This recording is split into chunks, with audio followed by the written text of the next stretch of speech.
Today's event will awaken your soul, so please watch the event till the end, friends.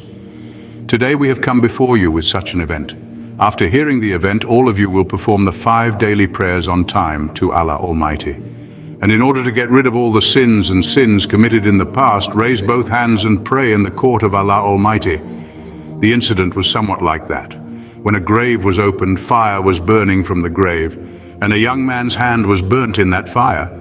And then a surprising and wonderful thing happened to that young man. So let's listen to the story well, and to know the story well, watch the video till the end. There lived a young man in a certain village. When he was passing by the road, he saw some people carrying a cot, going to the cemetery to bury him. Seeing this incident, the young man joined them, and then the young man himself took the bed of the dead man and buried the dead man in the grave. When the dead man was buried, the young man realized that the bag of money from his pocket had fallen into the grave while the dead man was being buried. So he told the people that my bag of money fell in the grave. So everyone thought that the grave should be dug again and that bag should be taken out. This time, to take out the bag, the news was revealed again. When the grave was opened, then he saw flames coming out of the grave, and due to the heat of the fire, that young man's hand was burnt. Friends, before the video is advanced, let's pray a little. O Allah, make us all owners of wealth, deliver us from diseases, and give us the grace to pray 5 times. Everyone write in the comments, Amen, I request. Whether you are a Hindu or a Muslim, definitely watch the video till the end, and everyone give this video a like. When the young man's hand was burnt, he quickly closed the grave. Then the young man, with his hand burnt in his fire, went to various doctors, but none of them could cure his hand.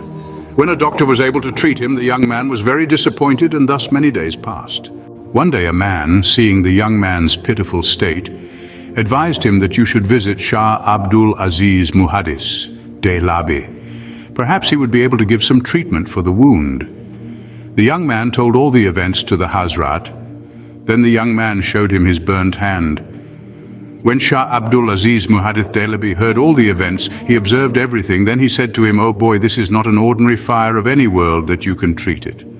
No doctor in the world can treat it, but yes, if you want to treat it, then there is a way for it, and that is you remember your sins and repent. Cry to Almighty Allah, Rabbul Alamin, and as a result, tears will come out of your eyes. Put them on your hands. I believe you will be cured from it." Then the young man left there, and the young man then acted as the Dehlevi said. He thought about his sins. May God Almighty bless him.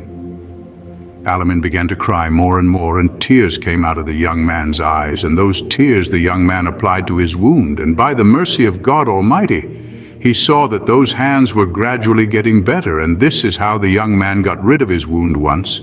Similarly, in a certain village, there lived a girl. That young girl was very beautiful to look at.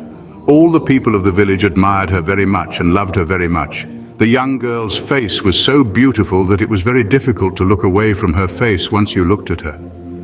This girl was the daughter of a chastity, but when that girl died, a terrible torment was seen in her grave.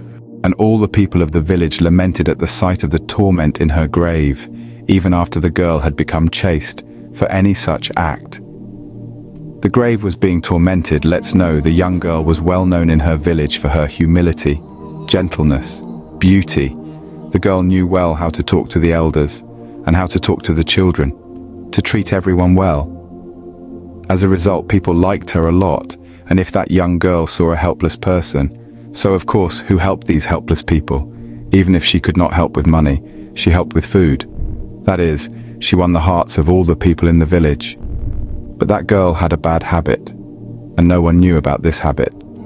The girl treated everyone outside well, but inside the house, the beautiful girl did not treat her husband well.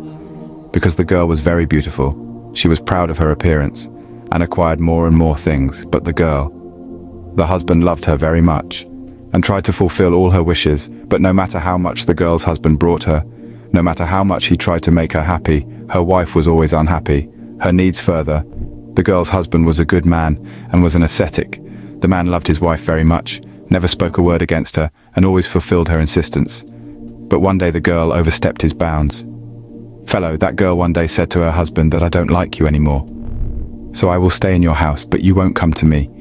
We will stay in one house so that people don't understand anything, and I don't want you to come to me and sleep with me. From now on, we are husband and wife in name only." After hearing this, her husband was very distressed, and that silent cried a lot. That girl was so proud of her appearance, that the husband is what he is. Forgot. Then her husband fulfilled all her wishes. Her husband always prayed to Almighty Allah to guide his wife, and pray for him to change his wife. While doing so, one day suddenly the girl fell ill, and as a result of the illness, she died shortly after. When the girl was taken down to the grave for burial, a strange thing happened. In the grave of the girl was seen the seat of insects, and the insects had seized the girl. All shocked to see this scene, her husband cried at this scene. He was asked what was the cause of this incident. Then the girl's husband said, "My wife never paid me, and she always punched me, like this." He told all the events. Then the Imam said to the husband of that girl that you should forgive your wife and pray to Allah Almighty for her forgiveness. Then the man prayed for his wife and completed the burial. Have you ever pondered the depth of forgiveness in Islam? It's a topic that calls for contemplation, breaking down walls and building bridges. In our daily lives, forgiveness plays a crucial role, facilitating harmony, understanding, and growth in our relationships. It's a virtue that reflects our humanity, our ability to empathize, and our capacity for compassion. In the context of Islam, the significance of forgiveness takes on an even greater dimension. It's not just about mending fences or healing wounds, it's about aligning ourselves with the fundamental principles of the faith.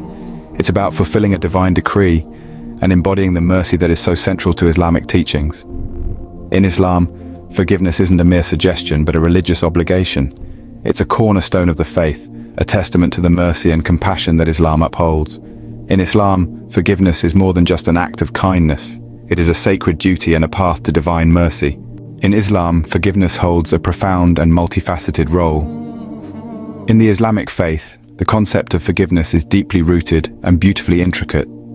It is woven into the scriptures, echoed in the verses of the Quran, and captured in the teachings of Prophet Muhammad in the Hadiths. These sacred texts not only emphasize the importance of forgiveness, but they also shape the Muslim understanding of it. The Quran frequently reminds believers of Allah's infinite mercy and forgiveness. A commonly quoted verse is, "Say, O my servants who have transgressed against themselves, do not despair of the mercy of Allah. Indeed, Allah forgives all sins. Indeed, it is He who is the forgiving, the merciful." This highlights Allah's boundless capacity to forgive, a capacity that far exceeds human limitations. Yet, the Islamic perspective on forgiveness is not solely about divine mercy. It also encompasses the human capacity to forgive oneself and others. Here, we find a three-tiered model of forgiveness: Allah's forgiveness, self-forgiveness, and forgiving others. Allah's forgiveness is the highest form, one that is infinite and unbounded. This is contrasted with human forgiveness, which is inherently limited. Yet, seeking Allah's forgiveness or istighfar is a fundamental part of a Muslim's spiritual journey. It reflects a recognition of one's failings and a sincere desire to rectify them. Next is self-forgiveness. This involves acknowledging our own mistakes and shortcomings, and then making a conscious effort to correct these faults. It is a process of self-improvement and personal growth. Lastly, forgiving others. This is perhaps the most visible form of forgiveness. It involves letting go of grudges and resentment, and instead choosing mercy and understanding. It is a testament to one's faith and a reflection of the mercy that Allah bestows upon His servants. As we see, forgiveness in Islam is a journey of spiritual growth, a testament of one's faith, and a means to attain Allah's mercy. To summarize, what does forgiveness truly mean in Islam? In essence, it is the triumph of compassion over resentment, the choice of mercy over vengeance. It is a religious obligation, yes, but beyond that, it is a catalyst for personal growth and spiritual development. It is a path that leads to the divine mercy of Allah. Each act of forgiveness is a step forward on this path, a step closer to the benevolence of the Almighty. It is not just about absolving others of their mistakes. It is about purifying one's own heart, freeing it from the shackles of anger and spite. The three levels of forgiveness in Islam, forgiving, forgetting, and fostering love, are not mere concepts. They are profound life lessons that shape a Muslim's life, guide their actions, and determine their relationship with others and with Allah. In the grand tapestry of Islam, forgiveness is not just a thread, It is a vibrant color that adds depth, richness, and meaning to the entire design.